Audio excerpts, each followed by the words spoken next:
Hey everybody, Matt Foyer here again. Took a few days off of filming, but we're back now. And today we're in the lab. All the stuff you see in the museum, all those fossils, great and small, all started out in here. You rarely ever find stuff out in the field that's just what we call a pick-me-up fossil that's already cleaned and ready to go. That is a rarity. A lot of times it requires a lot of work in this lab. Sometimes it could be just a few minutes with a blast box. Sometimes it could be weeks and years and many, many months. Like with Henry. Henry, we've been working on him for a couple of years now, at least, off and on. So with that said, I'm going to show you a couple of things that are on the bench right now.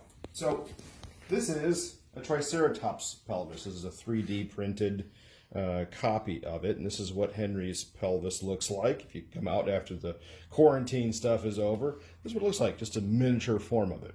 So I'm going to point your attention to right here. This is where the tail starts. The tail comes down this way. Well, what's cool is we have tail vertebrae or caudal vertebrae. All right, and here's one of them right there. This one is just right off the end of this. Okay, it's in that first couple of them. What's neat is this side, nice and clean here, the surface.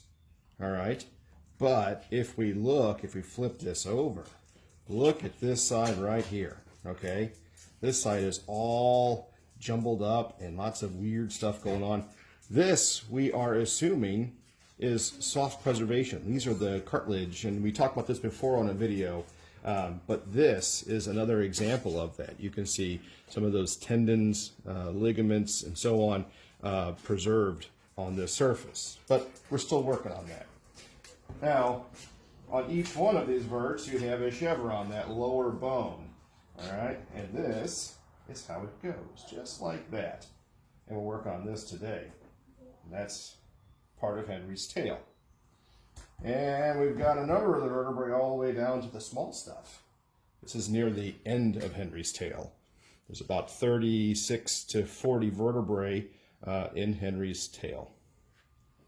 Also, on our bench, we've got a beautiful turtle that was right around the time of Henry. This one was from South Dakota, but a really cool turtle.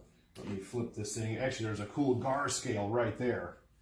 Right there. That's neat. Kept that in place. But look at the underside. Right here. That's the carapace and plastron of this turtle. And then over there is some cool stuff. We've got Henry's other scapula we have found. Bits and pieces of it. This is the center ridge of it. It'll of course be much larger. It'll be huge when we're done, just like the one that's up in the museum. But and then last but not least, I think some of you might have seen this before, Henry's eye. This is the orbital right here. So Henry's eyeball would have been right in there. And anyway, we were photographing this the other day, but we just kept it in the lab for the video. So anyway, guys, I hope you've enjoyed a short look into the lab. I think the next video we might shoot is working inside the blast box with the air abrasive unit. Take care, guys.